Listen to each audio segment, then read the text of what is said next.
Hey, what's up everybody? This is Isaiah from Therapy Today, and today we are talking about one of the biggest online therapy platforms out there, BetterHelp. So one of you had commented and said I should look into this BetterHelp controversy. So I had done some work with BetterHelp. I think over my time with them, I only saw one client and we saw them through to the end of their treatment. They discharged, they were finished, and I just never picked up another client from BetterHelp. So I have a little peek behind the curtain at how that system works, but not a lot of experience. And I had never heard any controversies associated with BetterHelp. I think they have very strong marketing. Obviously, they sponsor a lot of videos, a lot of YouTubers to get the word out and advertise what's good about BetterHelp. And so I had never heard any issues with the platform until I checked out some videos about what was going on. For some reason, I recognized that it was a bad idea taking money for a mental health issue. And how so many YouTubers fail to recognize this is just beyond me. Now, apparently this broke about 5 years ago when PewDiePie released a video talking about some of the concerns that he had with BetterHelp. I think he had been sponsored by them. A lot of big YouTubers have. But then he read some of the fine print and had some concerns about that. And so a lot of other YouTubers, a lot of people have started reviewing and piggybacking off of some of those concerns and those risks that we don't think of based on BetterHelp's advertising. And so I wanted to address some of those concerns today. Before we get into that, please do like and subscribe. That helps the channel to grow and continue to provide education about mental health and how we can be navigating that mental health journey together. So with all that, let's dive into it. So one of the biggest concerns that people are listing right off the bat was that in the fine print, BetterHelp says that it is the user's responsibility to vet any therapist that they see to make sure they are properly licensed, all of that good stuff.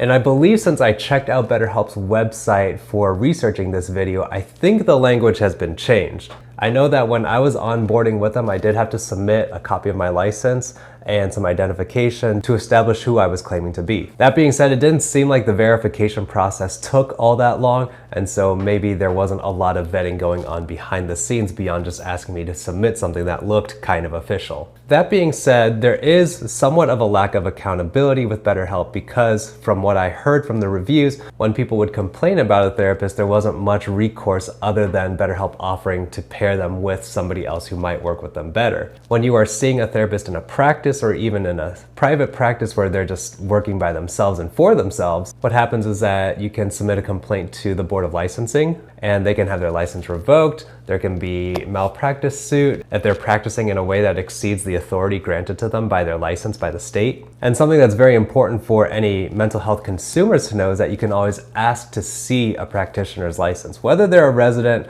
whether they're a fully licensed professional, whether they're an intern, there should be some kind of documentation that they are practicing within the capacity that is appropriate for them to practice in. And if they're not, there are some legal ramifications for that. And so as we've seen in a lot of these true crime cases that I've reviewed in the past, and just with the way that mental health care is in general, it's important for us to do our homework as mental health care consumers regardless. Though I do think BetterHelp could be doing a better job of having some transparency around that, around what their vetting procedures are and what is a recourse for a customer who's gotten someone who's practicing unethically or doesn't even have a license. I will say that license information is public so that you can always look that up on the state where you reside to make sure that the person is who they are claiming to be and are licensed with the license that they claim to have. So the second concern that PewDiePie raised and some other videos had raised is that BetterHelp specifies that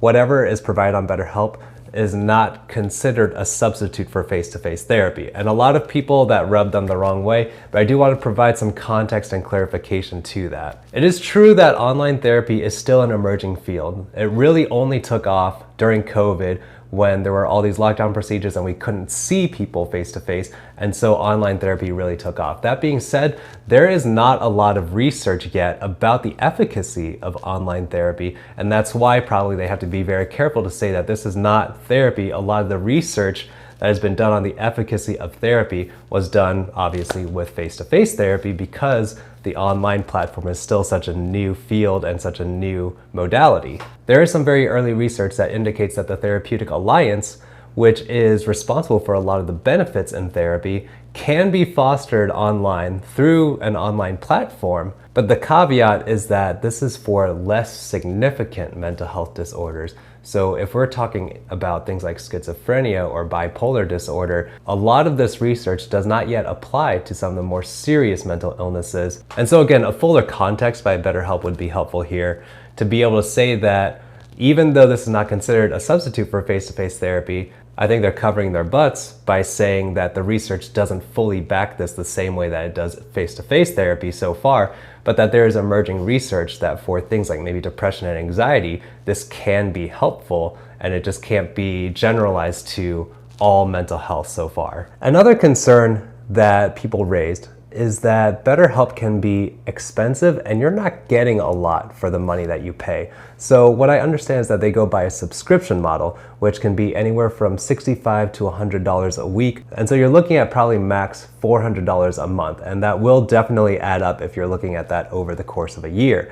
I don't think they take any insurances. I don't know if they do HSAs or things like that. So this is probably fully out of pocket for therapy over the course of however long you're doing it. And so the main question is, with that money, probably $4,000-ish a year, what are you actually getting for that? I do know that BetterHelp currently states that any therapists on that platform are considered contractors who cannot diagnose, cannot fulfill court orders, and cannot dispense medications.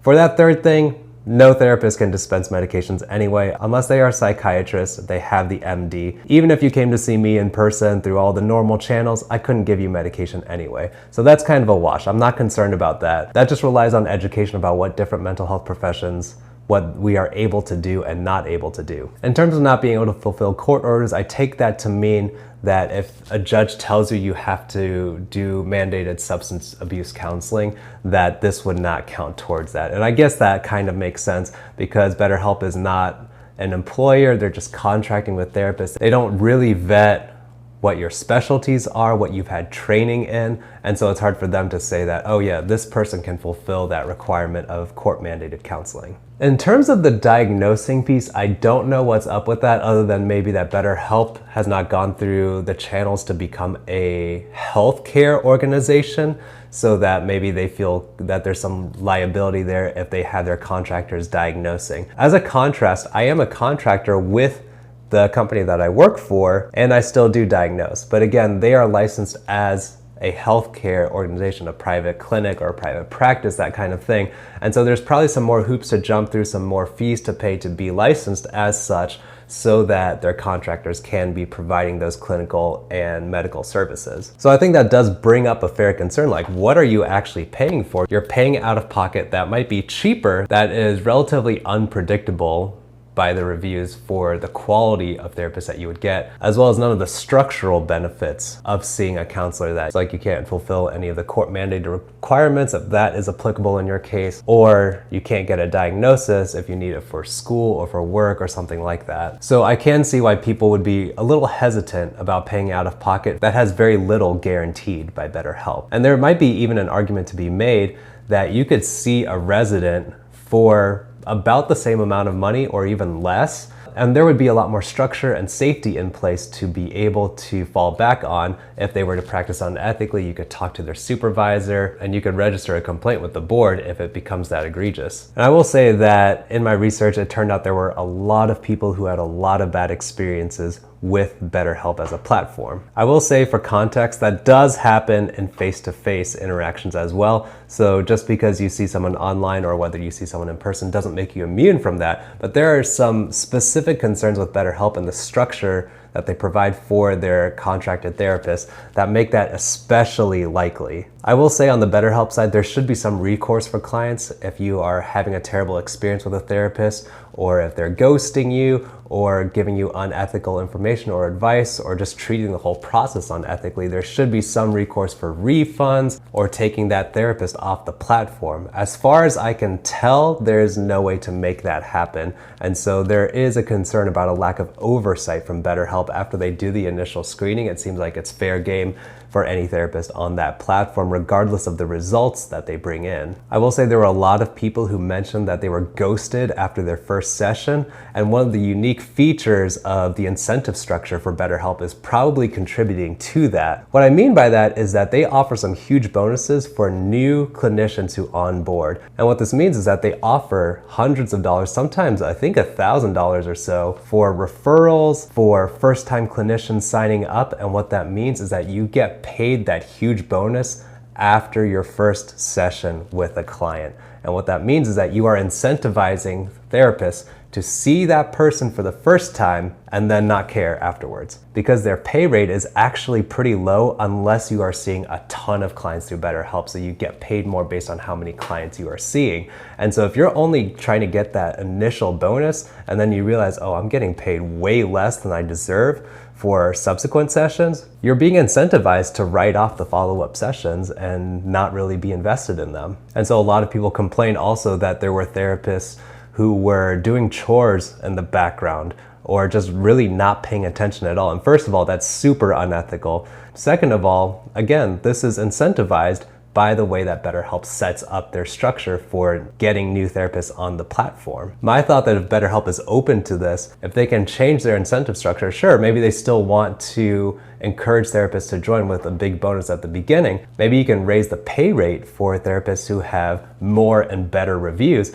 and so those people rise to the top and you're incentivized to really invest in making a good name for yourself on the platform. Maybe there's a place for reviews of therapists. People can review how many stars they have, what kind of experiences people have had with these therapists, and offer them a chance to respond or to be able to fix what the issues are that other clients have had with their experiences in the past. I don't know if BetterHelp would implement any of those, but I do know that their incentive structure right now is ripe for being abused. And it would be really tempting for any clinician who signed up, saw the huge bonus that they would get upon seeing their first appointment, and then realize that they're getting paid maybe a third of what they would be making in the office, and then be like, okay, well, I don't really care, I'm kind of out then. And then try to sleepwalk their way through the rest of their sessions until the client gets done or gets fed up with it. So I will say, I think there's a lot of validity to the concerns that people have about BetterHelp as a platform. I've also seen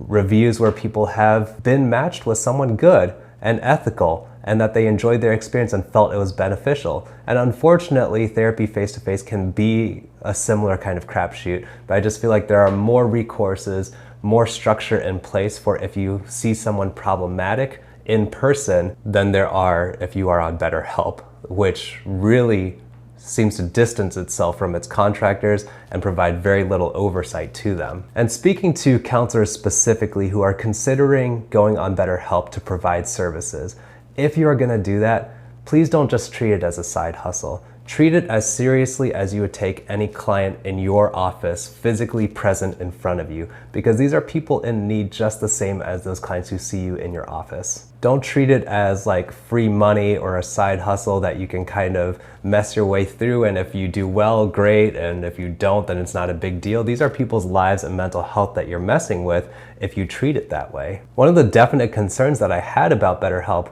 was that no documentation was required, and that is a huge red flag for anyone who's been through grad school, been through residency, and know how important it is that you document what you're doing with your clients.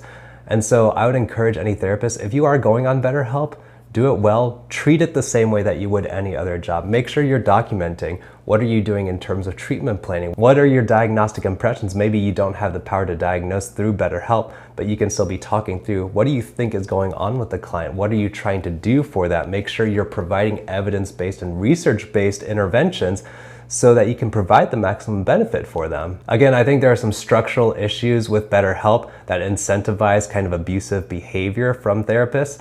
And so I would definitely encourage any therapists who are going on that platform to make sure that you're doing the best that you can within the structure that they provide.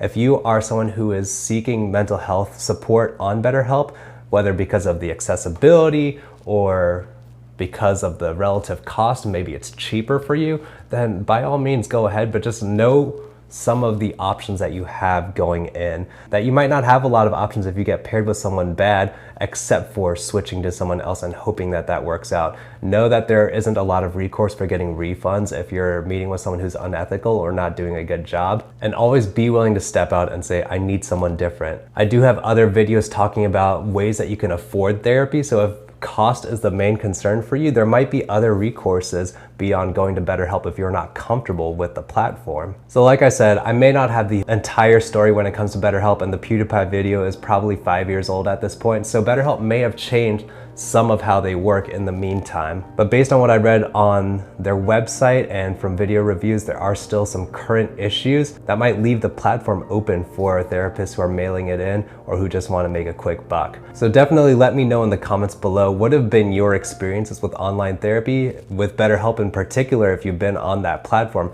either from the clinician side or the client side. I would definitely be interested in hearing those stories that you all have. Again, please do like and subscribe. Thank you so much for checking out this video, and I will see you all next time.